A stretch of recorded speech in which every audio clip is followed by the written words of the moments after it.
Well, hello, Adam.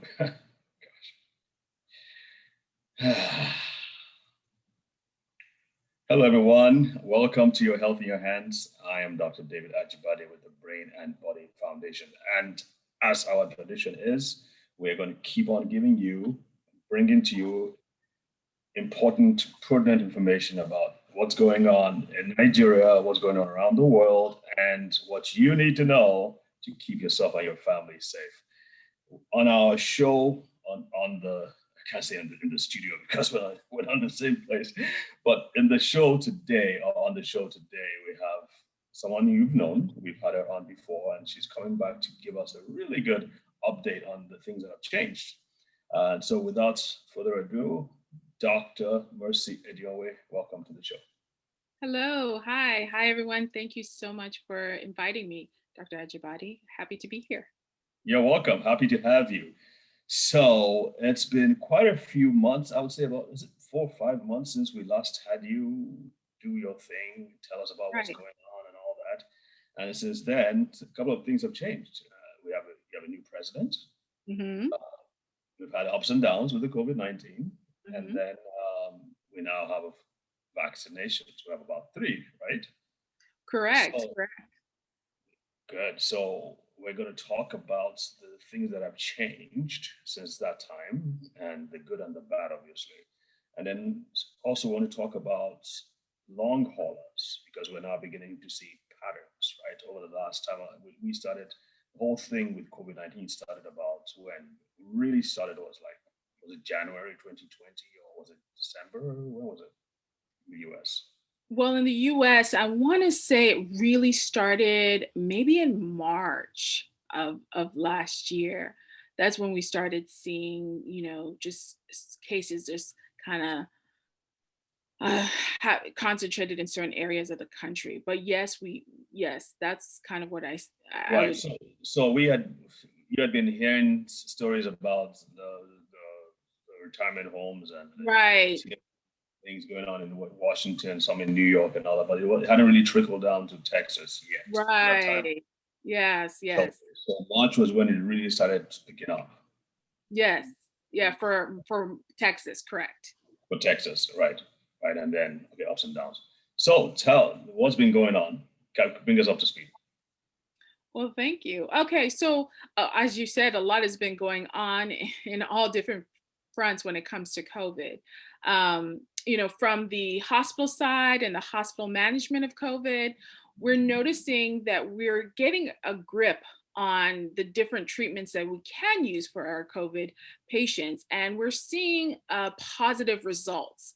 So, a lot of our patients that come in, they're initially afraid, and we're now able to reassure them that they do have a fighting chance. Like I'd said in the last interview that we had, some of the treatments that we're using, such as remdesivir, steroids, they have had an effect on the patients. So we're more reassured that we can handle the management of COVID.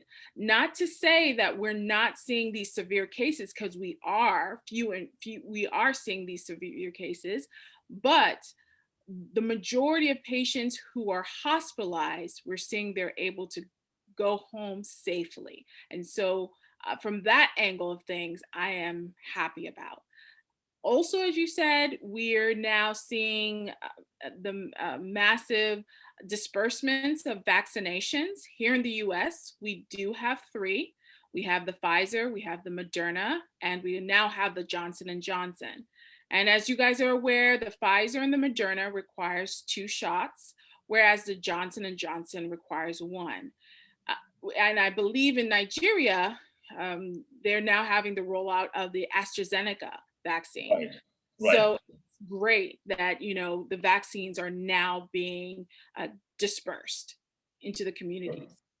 Is there any reason why America isn't using the AstraZeneca as well? They do have it in stock. I am aware that they do have it in stock. I'm not quite sure why they have not dispersed it. but it is in stock, ready for use. I do know that they have been selling some of their stocks to Mexico. So I do know that aspects of things, but why it has not been dispersed to the general population, that I do not know. Okay, okay.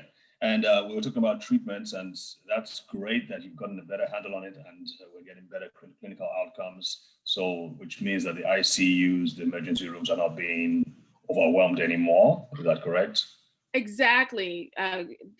Great observation, Dr. Ajibadi.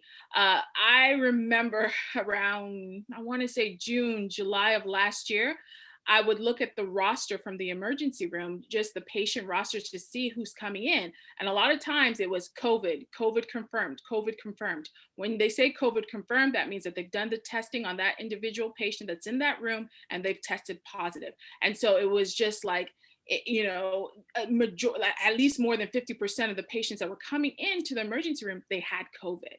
But now I've been seeing maybe it's shorn down to 10% or even less.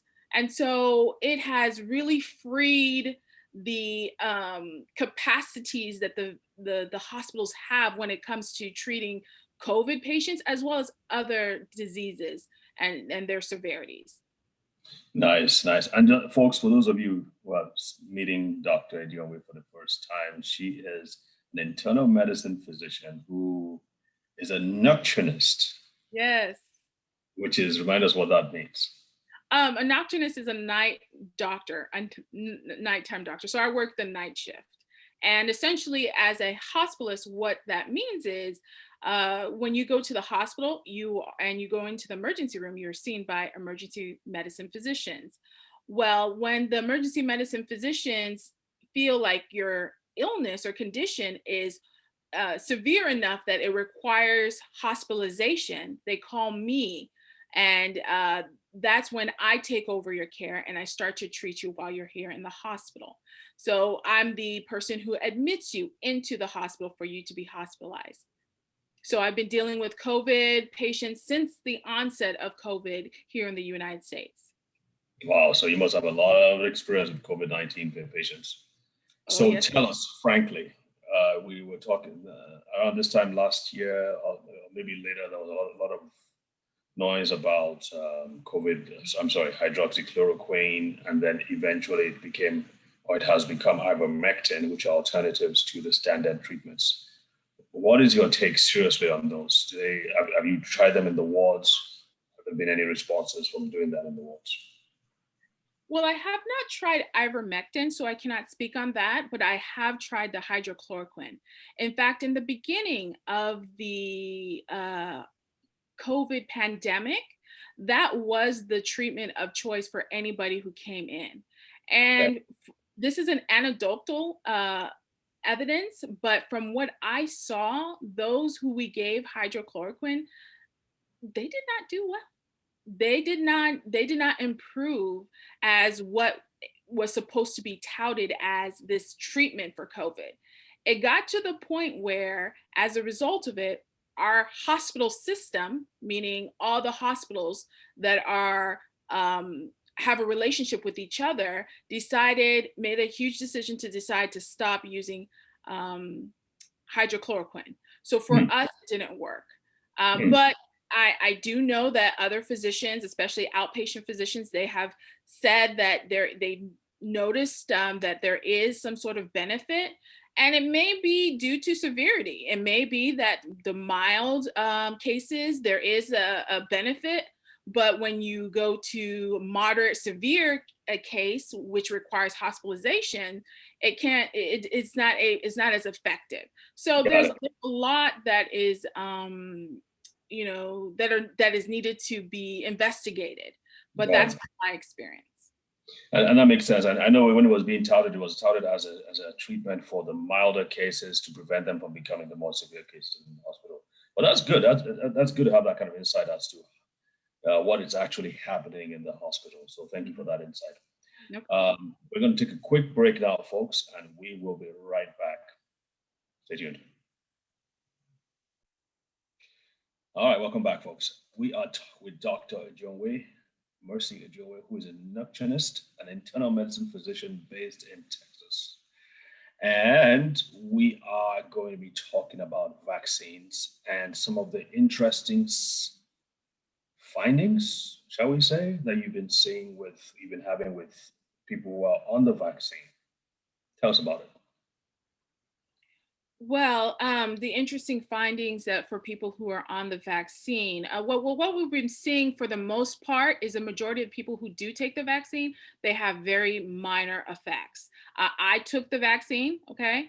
I can tell you that I took the Pfizer vaccine, and for the most part, what I experienced was the first dose. I experienced muscle aches, and it kind of went away after like 6 to 8 hours. And then the second dose, yeah, was a little bit more effects that I experienced. I had a little bit of a headache.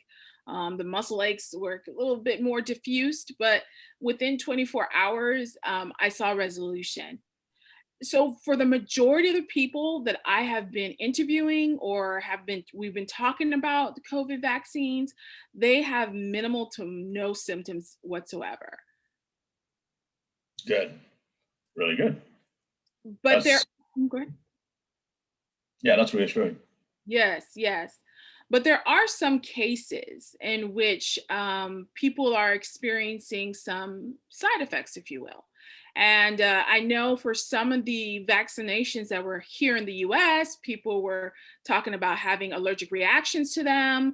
Um, they were talking about, having perhaps even developing flu-like symptoms, which I want to also point out that that's very common to have these type of effects after any vaccination. So it's not really specific to COVID. I can tell you that a lot of these companies are looking very closely to all these side effects. And I can say firsthand that when I took my vaccination, they had this text messaging system where they would text you every day and ask you, what are your symptoms? And they did it for months. This was under the CDC. So they definitely are looking closely to a lot of these symptoms. But like I said, the most part, there isn't any major side effects. What I tell my patients is if you have symptoms beyond 48 hours, I would seek the assistance of a health professional, a physician, who can look more into why you're having these symptoms. Okay. Now that's run of the mill stuff. We get it. Most people who have a vaccine will have issues with it. Tell us about some of the things that you and I discussed that have to do with some of your patients who you've seen who have had vaccines, and do they still get the infected? So that's Tell us the interesting stuff, Dr. Mercy. Tell us the interesting stuff, please. Oh, great. So thank you for that. That's the thing. So a lot of people have this misconception that although I get the COVID vaccine, that, oh my gosh, I will never get the COVID. And the vaccines, they help to reduce your risk of getting COVID, but it does not completely reduce it. So you do still have a chance of getting the COVID. The only thing that the vaccines help you do is do reduce your risk. But in addition, is if you have COVID, it reduces the severity of what symptoms you experience. Uh-huh. So Dr. Ajibadi is referring to a couple of cases that I spoke to him offline that perplexed me. In the beginning, when we started giving the vaccines to the frontline heroes, so those who have high risk of COVID exposure, the US government decided to start giving the vaccines to those people, including healthcare professionals, firefighters, grocery store workers, things of that nature. So I had a patient who was a firefighter who came in. He had had the vaccine, but he ended up developing COVID. The perplexing thing to me is I was astonished because yes, he had COVID, but he didn't require any oxygenation. And a lot of people who come in, they come in because they when I say come in, meaning get admitted, they get admitted because they are having trouble with breathing. That's the number one cause, and they require oxygenation. For some reason, even though his numbers, meaning his labs, showed that he may have a mild to moderate case of COVID requiring closely monitoring, he did not require oxygen whatsoever. So we were just admitting him just to observe and hope that his case does not progress. That was one case. The other case that I had was this 90-year-old lady. Just a minute. So under normal circumstances, with those same numbers, you would have given him oxygen. You would have given him. So under normal circumstances, with the abnormal labs that he had last year around this time, you would have seen a lot more effects from the COVID. So some of his organs were impaired by the COVID virus, but his oxygen, meaning his lungs, was not as impaired as some of his other findings. I'm trying not to get too technical. So it was weird because he met the criteria of maybe moderate COVID.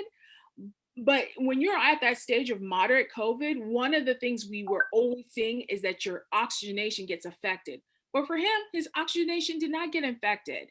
In fact, I think the reason why he met the criteria was because he was dehydrated. He had symptoms of nausea and vomiting, so he wasn't eating and drinking. And so we were seeing more the after effects of some of the milder symptoms. Of course, if you're not eating and drinking and you're vomiting, your numbers are going to look a little bit different than if you're well hydrated. Right. So we were seeing those effects rather than what we thought we would be seeing, which was him needing oxygen, because to us the numbers looked like that would be something that he would be experiencing. Okay. That's kind of the way I would describe that. That makes sense. So the numbers were bad, but the oxygen levels were still okay. So yeah. Okay. Got it. All right. So you're talking about the 90-year-old grandmother? Yeah. So the 90-year-old grandmother, she had gotten the vaccine. So just to backtrack, after the frontline heroes, or during this first stage of when they were rolling out the vaccines, they were not only giving it to those who were working in the front line, but they were also giving it to older population. So she met that criteria to get the vaccine during the first stage. And so she came in, she was having headache, malaise, a fever. So when I say headache, malaise meaning muscle aches, she was having a fever. And so we tested her. She was having the sniffles, a sore throat. We tested her. She was positive. So we're like, whoa, okay, this is a 90-year-old who's positive for COVID. She even had, and I have to show you, she even had a suggestion on her x-ray of having the COVID pneumonia. But she didn't need oxygen. So this baffled us, at least me, because here you are, she has a very high morbidity, high risk. She is in her 90s. Our x-ray showed that she has some evidence of COVID pneumonia, but she's not requiring oxygen. So we typically, if she was maybe in her 20s or early 30s, we'd probably say, we'll serve you one day or so just to make sure and let you go home.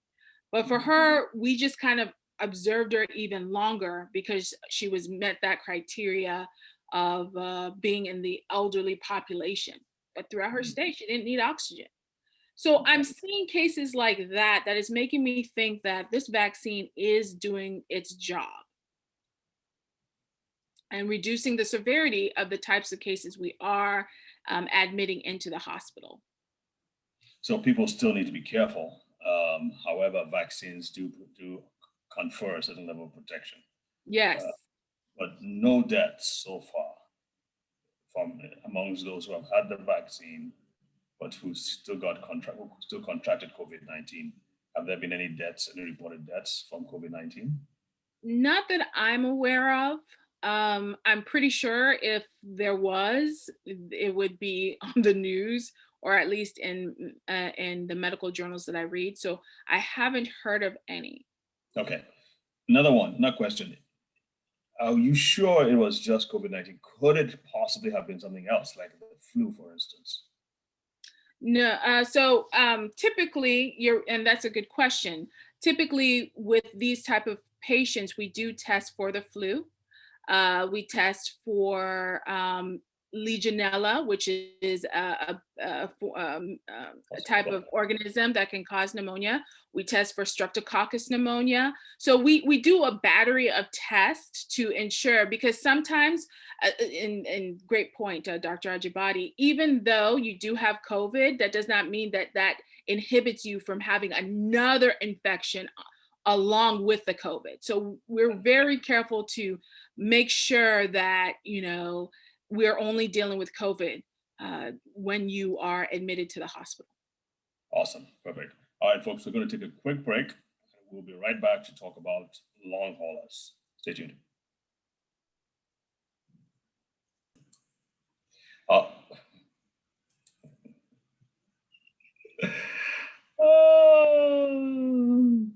gonna have to do it again. Okay. Okay, so you got, I beg, just cut out the part where she's playing with her hair, Yinka. All right, we're getting back into it. All right, welcome back to our third and final segment. And we want to talk about, we don't want to end this show without talking about long haulers. So long haulers, what exactly does that mean, and of what significance is it, Dr. Edionwe? Yes, thank you. So typically when you have COVID, just to give a recap, you have symptoms such as a headache, you have fevers and chills, you have a sore throat, you have a cough, you have maybe some chest tenderness, you have some muscle aches. Some people complain of diarrhea. Of course, you feel tired and weak. And some people complain of not wanting to eat, loss of taste, loss of smell. So those are just the primary symptoms that you have when you have COVID. And for the most part, when you get the viral infection, it should resolve anywhere from 2 to 3 weeks. And this is with or without treatment. Now, when these symptoms persist beyond 3 weeks, that's when we start calling your symptoms, or we start calling people who have these symptoms COVID long haulers, or we say the long COVID syndrome. Yeah. Go ahead. I'm listening. I was just saying, okay, just following along. Okay, so again, it could be you could, maybe you in the beginning you were having the fevers and chills and the cough, the loss of taste and smell, but after 3 weeks, your residual symptoms are still the loss of taste and smell, or you're still having persistent fevers or chills, or you're just having this brain fog where you're feeling confused and you're feeling you're not your normal. These are symptoms of, like I said, the long COVID haulers, or the long COVID syndrome. And for right now, because COVID is so new to the world, and this type of condition, the long haulers condition, is such a new thing. Scientists are taking a look at it and seeing what the implications mean. Right. So, I mean, I watched this. I have a patient of mine too, way back in Nigeria too. I mean, he had a mild form like you described, and this is like 6 months, 7 months later, and he's still having to deal with the issues and everything from, like you said, brain fog, fatigue, pains, aches and pains, headaches, and that's really, really, shall we say, disturbing. It's distressing because these are people in their prime. I watched, and it seems to happen among the younger. Correct me if I'm wrong, but it seems to happen among the younger age group, not the 60s and above, but the younger ones who are, so to speak, healthy and active. Correct. Actually, watched a 60-minute show with Anderson Cooper, and they highlighted two ladies, black ladies, who very one was a marathon runner, the other one owns and runs a gym. So they are healthy people. Mm-hmm. They are now dealing with major effects, long haul effects, and the other things we've described, including neurological conditions. Some of them are lack of balance, and they're losing the balance. They're having difficulty walking, getting up from bed. They're finding it difficult. I mean, these are terrible symptoms. And many times the doctor just says, well, we can't see anything on the CT scans or the MRI or even a blood test, and you just send them home. It's all in your head. You're fine. Um, this needs to we need to get a handle on this thing. Is there any breakthrough where long haul is concerned, or do we just ask them to just write it out? So we are seeing some interesting cases.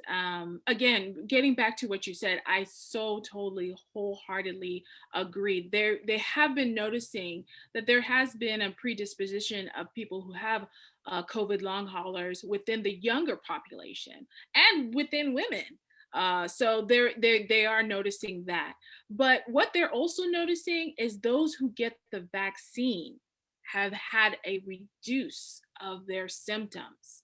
So this Hmm. is something that's still being investigated, but this is a new finding that getting the vaccination has helped people improve, and so that's something to look out for. That's good. That's certainly good news. And you said you had some information for those of us in Nigeria who may want to get the vaccine. Oh, yes. It looks like the National Primary Healthcare Development Agency, a part of the government, they have actually set up a website. It's called the nphcda.gov.ng. This is a website where you can register to get the vaccination. So you just fill out your information, your location, and they will direct you either via email, excuse me, or text message of the local sites where you can get your vaccination. So again, it is the nphcda.gov.ng. Awesome. Thank you. So those of you guys who want to get your vaccine, you can go over there and find out how to get it. Shop. All right. Well, thank you for that, Doc. So we're in the twilight minutes period of this time. Any final last words? Well, I mean, I just want to encourage everyone that, compared to last year of this time, there is a lot more positive developments when it comes to handling COVID and when it comes to preventing COVID. I also want to emphasize just because you have the vaccination doesn't mean that you shouldn't still social distance. The 6 feet away is still holds true, especially when you're in large gatherings. Doesn't mean you shouldn't wear the mask. You should still wear the mask because you can still get COVID. Although you have a lower risk, you still can get it. But I want to encourage everyone that this too shall pass. And so, we're all in it together. Thank you so much, Dr. Ajibadi, for letting me speak. Awesome. Thank you so much, Doc. Appreciate your time. And folks, remember, stay safe. And you can always watch these videos on our website, brainandbodyfoundation.org. And of course, the NTA website. And of course, these videos are now being aired live online. So anywhere in the world, that's pretty cool. You can watch these videos. Again, God bless, stay safe, and see you next week.